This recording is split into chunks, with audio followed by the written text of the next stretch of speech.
Assalamualaikum warahmatullahi wabarakatuh. Selamat pagi anak-anak. Apa kabar semuanya? Sehat ya? Semoga kalian sehat semua. Nah, untuk kali ini kita akan belajar tentang jangka sorong. Apa ya jangka sorong itu? Nah, kalau kalian ingat, pada pembelajaran yang lalu kita belajar tentang pengukuran. Nah, jangka sorong ini adalah merupakan alat pengukur panjang. Nah, begini ya bentuknya. Jangka sorong dalam kesehariannya mempunyai 3 fungsi. Satu adalah bisa atau dapat mengukur ketebalan benda. Kedua adalah dapat mengukur diameter benda. Dan yang ketiga adalah dapat mengukur kedalaman benda. Nah, sebelum kita belajar lagi bagaimana cara mengukur atau menggunakan jangka sorong, kalian harus tahu dulu bagian-bagian dari jangka sorong. Nah, ini adalah bagian dari jangka sorong. Nah, bagian atas atau rahang atas ini adalah untuk mengukur diameter benda atau diameter yang berlubang, benda yang berlubang. Nah, yang rahang luar ini atau rahang bawah untuk mengukur ketebalan benda. Dan ini untuk mengukur kedalaman benda. Jadi, yang tukirnya untuk mengukur ya. Kemudian ada skrup pengunci. Jadi ini pengendali dari pengencang dari pengukuran. Jadi setelah kita coba masukkan bahan bagian benda, maka itu akan dikunci oleh skrup. Nah, kemudian ada juga skala inci atau skala utama. Nah, di sini ada skala nonius. Nah, yang atas skala utama, yang bawah adalah skala nonius. Nah, itu adalah bagiannya. Nah, sekarang bagaimana nih cara mengukurnya? Cara mengukur dengan menggunakan jangka sorong. Pertama tadi mengukur ketebalan benda. Bagaimana caranya?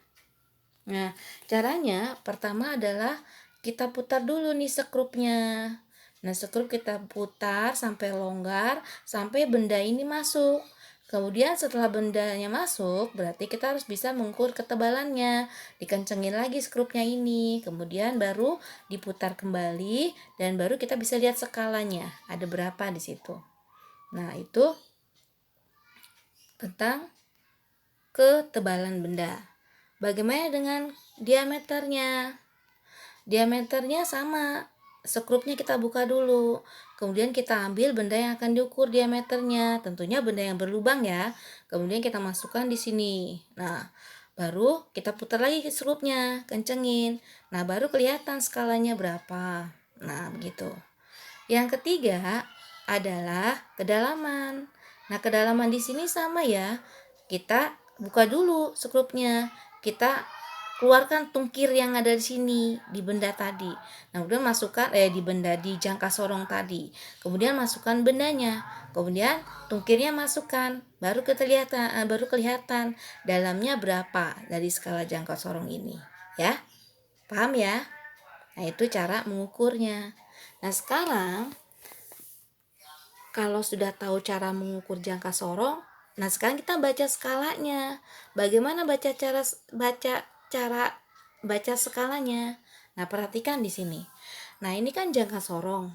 Nah, kalian tahu ya, tadi jangka sorong itu ada skalanya. Nah, yang atas tadi adalah skala utama nih. Ini skala utama.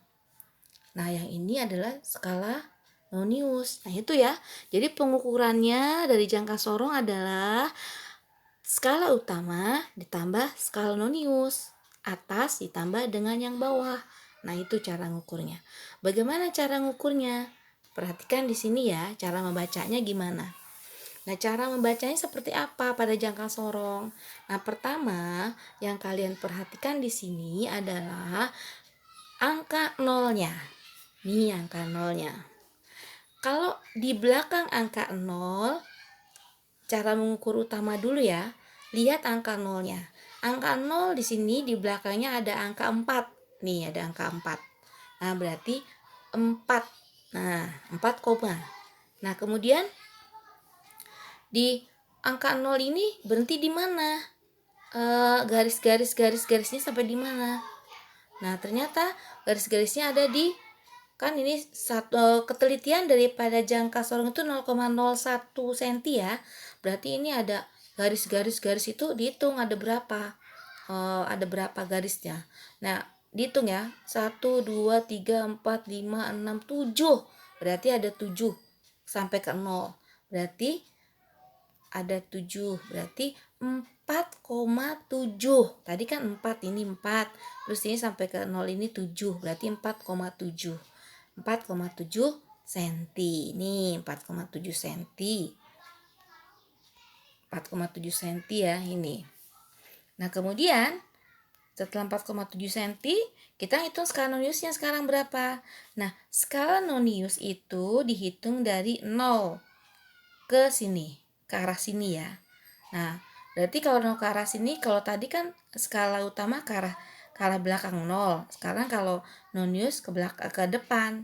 Nah, berarti sampai ketemu angka yang berhimpit.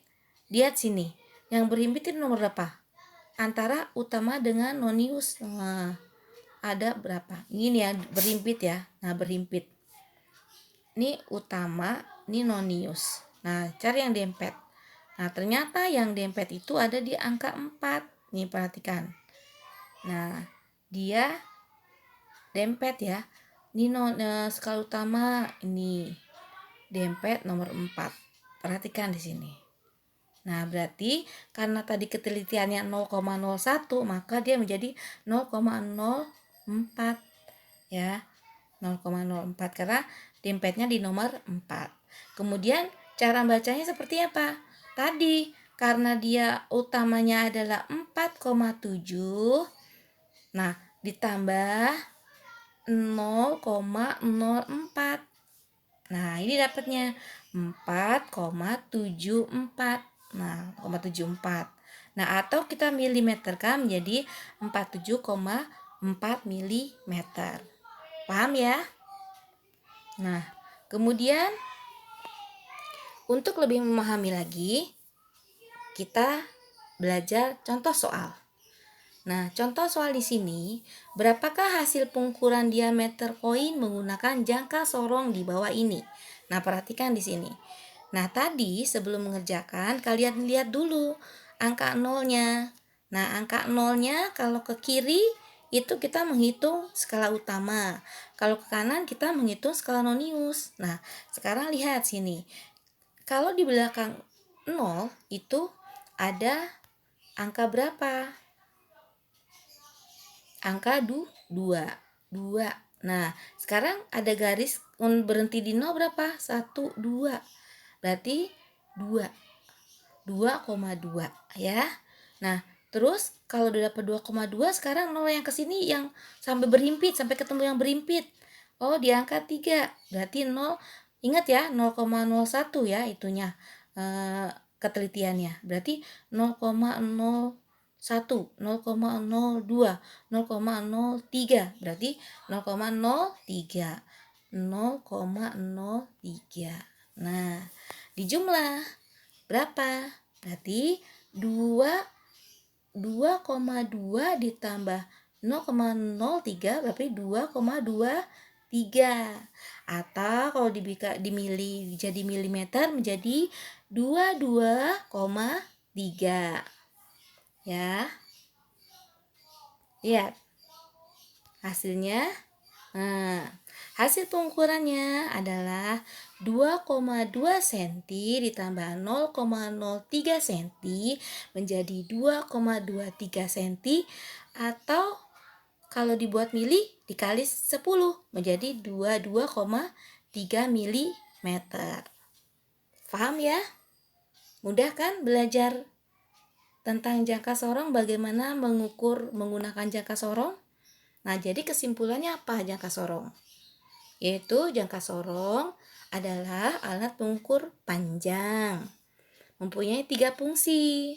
Pertama adalah mengukur ketebalan benda, yang kedua adalah mengukur diameter benda, dan ketiga adalah mengukur kedalaman benda. Nah, yang patut diperhatikan bahwa jangka sorong mempunyai ketelitian 0,01 cm. Berarti cara mengukurnya adalah skala utama ditambah skala nonius atau skala atas ditambah dengan skala bawah. Nah, menjadi pengukuran jangka sorong. Paham ya? Kalian paham ya? Semoga mengerti tentang bagaimana cara mengukur atau membaca skala jangka sorong. Kalian bisa belajar evaluasi ini untuk lebih mengertinya. Paham ya? Semoga ini bermanfaat dan kalian mengerti semuanya. Ibu ucapkan terima kasih. Wassalamualaikum warahmatullahi wabarakatuh.